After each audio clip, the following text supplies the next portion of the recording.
Hello and welcome, my dear friends. Today I'm just going to discuss with you a poem written by Shirley Tolson is named A Photograph. दोस्तों ये photograph जो poem है, a photograph poem बड़ी ही शानदार है। आज जब हम डिस्कस करने जा रहे हैं तो आज हम इसमें देखने वाले हैं कि कैसे शार्ली टोल्सन ने अपनी जो इमेजिनेशन है उसको कैसे बताया है। और हम ये कहेंगे कि ये एक इमेजिनेशन के अंदर इमेजिनेशन है। और इसमें हम जानेंगे एक माँ और बेटी के बीच की जो बॉन्डिंग है और माँ के इस दुनिया को छोड़कर चले जाने पर बेटी किस तरह से याद करती है, यहाँ तक कि माँ की जो यादें हैं उसके जहन में, और साथ ही साथ माँ क्या याद करती है यहाँ पोएटेस की, वो सारी बातें यहाँ डिस्कस की गई हैं। शर्ली टोल्सन के बारे में पहले जानना जरूरी है कि इनका बैकग्राउंड क्या रहा है। कैथलीन शर्ली डिक्सन के नाम से इनका जन्म हुआ था and she was born on 20 May 1924। 1924 को इनका बर्थ हुआ है और इनकी जो डेथ हुई है वो 2018 में हुई है। एज इनकी उस टाइम 94 ईयर्स रही थी जब इनकी डेथ हुई थी। ऑक्यूपेशन जैसा कि हम इनके बारे में पढ़ रहे हैं, ये एक इंग्लिश राइटर रही हैं, पोइटेस रही हैं, जर्नलिस्ट रही हैं एंड लोकल पॉलिटिशियन रही हैं। इन्होंने 2 बार शादी की थी और ये एक बहुत अच्छी पोइटेस रही हैं।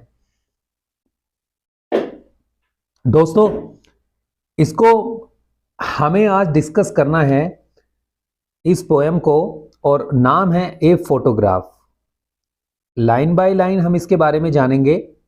यहां जैसे कि आप देख रहे हैं ये पोएम स्टार्ट होती है, the cardboard shows me how it was when the 2 girls cousins went paddling, each one holding one of my mother's hand and she the big girl some 12 years or so. All 3 stood still to smile through their hair at the uncle with the camera, a sweet face, my mother's. That was before I was born, and the sea, which appears to have changed less, washed their terribly transient feet. दोस्तों यहाँ पर अगर हम इसका मतलब समझें तो the cardboard shows me how it was, यहाँ पर बताया गया है कार्डबोर्ड के बारे में। और इस कार्डबोर्ड का मतलब होता है एक ऐसा फ्रेम होता है जिसमें हम फोटोग्राफ लगाते हैं। और कार्डबोर्ड आज के टाइम में नहीं चलते हैं, ये कभी पहले चला करते थे। और इसी कार्डबोर्ड वर्ड को यहाँ पर कोट किया गया है, cardboard shows me how it was when the 2 girls cousins went pedalling. यहाँ पर ये कार्डबोर्ड हमें बताता है, जैसा कि हम इसमें देखते हैं कि जब यहाँ पोएटेस की 2 कजन्स थी और वो गई थी पैडलिंग के लिए, वो पैडलिंग के लिए गई थी। और पैडलिंग का मतलब है यहाँ पर जब हम किसी समुद्र के किनारे जाते हैं नंगे पैर सैर सपाटे के लिए, और वहाँ पर हम घूमते हैं, पानी की जो लहरें हैं पैरों को टच करती हैं, नंगे पैर हम वहाँ पर घूमते हैं, बेयर फुट हम वहाँ पर घूमते हैं, सो दैट इज़ पैडलिंग। यहाँ पर बताया गया है कि इस कार्डबोर्ड को देखकर उसको याद आता है कि उसकी 2 कजिन्स हैं, दोनों उसके साथ जाती हैं और वो वहाँ पर जाकर समुद्र के किनारे जाकर पैडलिंग करती हैं। Each one holding one of my mother's hand, आगे बताती हैं कि प्रत्येक ने मेरी मदर का हैंड पकड़ा हुआ था, मतलब मेरी माँ के हाथ को पकड़ा हुआ था। तीनों एक साथ थीं तो साइड बाय साइड, एक ने एक हाथ पकड़ा हुआ था तो दूसरी कजन ने दूसरा हाथ पकड़ा हुआ था। And she the big girl some 12 years or so। यहां पर बताया है कि जो बिग गर्ल है, मतलब जो बड़ी लड़की है, वो मेरी माँ है, सम 12 years or so। और उम्र कितनी बताई है यहाँ पर पोएटेस ने बताई है उसकी माँ की उम्र करीब 12 साल की थी। 12 साल की उम्र थी उसकी माँ की और वो बड़ी लड़की वही थी। All 3 stood still to smile through their hair। और वहाँ पर बताते हैं वो तीनों खड़ी रहती हैं, टू स्माइल करते हुए, थ्रू देयर हेयर अब जैसा कि आपको पता है कि जब समुद्र के किनारे जाते हैं तो वहां पर बहुत तेजी से हवा लगती है, और ये हवा इतनी तेज लगती है कि बाल उड़ते रहते हैं और फेस पर वो आकर गिर जाते हैं। तो ये तीनों, इनके बाल जब गिर जाते हैं तो उसी से देखते हुए वो यहाँ पर एक फोटो खिंचाते हैं। All three stood still to smile through their hair, और वो तीनों अपने बालों से झांकते हुए स्माइल करते हैं at the uncle with the camera. कहाँ क्यों स्माइल करती हैं दोस्तों? वो स्माइल इसलिए करती हैं क्योंकि वहाँ पर एक अंकल हैं जो कि कैमरा लिए हुए हैं। मतलब just they are giving the pose to capture the photograph, and वहाँ पर जो अंकल हैं वो फोटोग्राफ खींचते हैं। A sweet face my mother's, और बताती हैं कि जो मेरी माँ है उनका कितना प्यारा सा चेहरा था, कितना स्वीट फेस था, that was before I was born. आगे कहती हैं ये टाइम तब का था जब मैं पैदा भी नहीं हुई थी। ये पूरी कहानी जो है इस फोटोग्राफ के बारे में बताई गई है। यहाँ पोइटेस लिखती हैं कि मैं पैदा भी नहीं हुई थी और ये सारी बातें मेरे जन्म से पहले की हैं। आगे and the sea which appears to have change less, और यहाँ पर बताती है कि ये जो समुद्र है ये कुछ चेंज हुआ है, ये कुछ चेंज हुआ दिखाई देता है, इसमें कुछ बदलाव आया है। मतलब जैसे कि ये बहुत बड़ा समुद्र है, बदला तो ये पूरा नहीं है लेकिन कुछ इसमें चेंज नज़र आता है। Was there terribly transient feet, और वो उसका पानी उन पैरों पर आता है। तो गाइज यहाँ पर जो ट्रांजिएंट फीट का मतलब है, और यहाँ पर इस ट्रांजिएंट फीट का मतलब है कि चेंजेबल। यहाँ बताया गया है कि जैसे एक छोटा बच्चा होता है, शुरू में उसका साइज पैर का बहुत छोटा होता है बट वो समय के साथ साथ बदलता रहता है।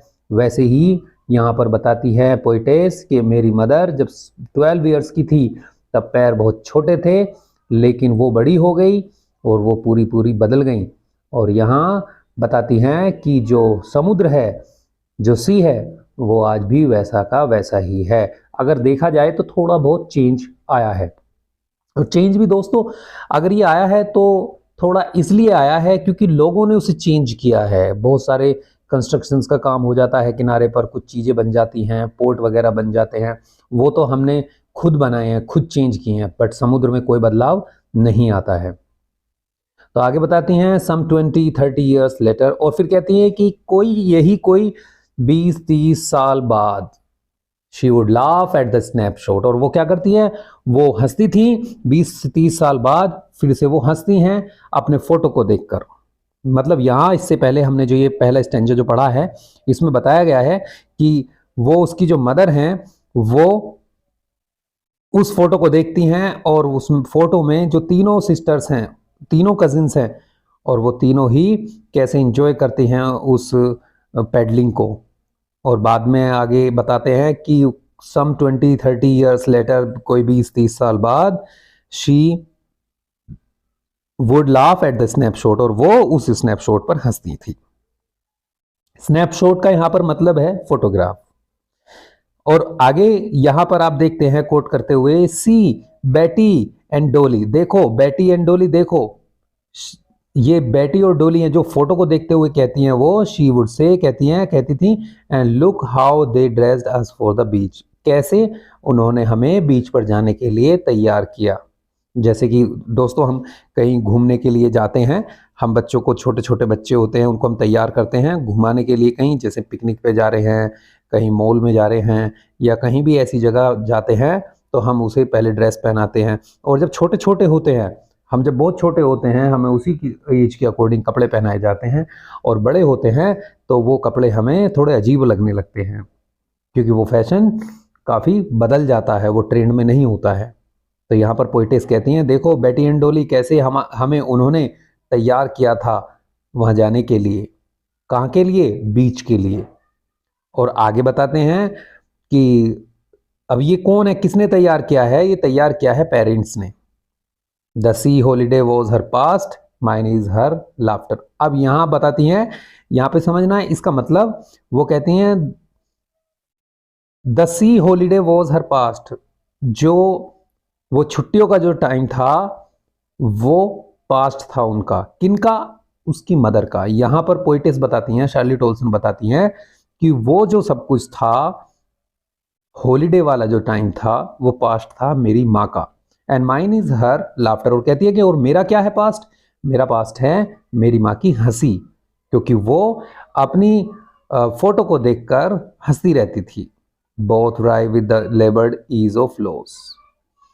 और यहाँ पर बताती हैं कि दोनों का ही टाइम ऐसे ही पास हो गया, पास्ट दोनों का निकल गया with the laboured ease of loss, सब कुछ ऐसे ही निकल गया। और लेबर्ड का मतलब यहाँ पर है संघर्ष करना, मेहनत करना, परिश्रम करना, और सब सारा समय ऐसे ही निकल गया, मतलब मेरी माँ का भी निकल गया और मेरा भी निकल गया, यहाँ पर शर्ली टोल्सन कहती हैं। आगे थर्ड स्टेंजा है, now she been dead nearly as many years, now she has been dead nearly as many years.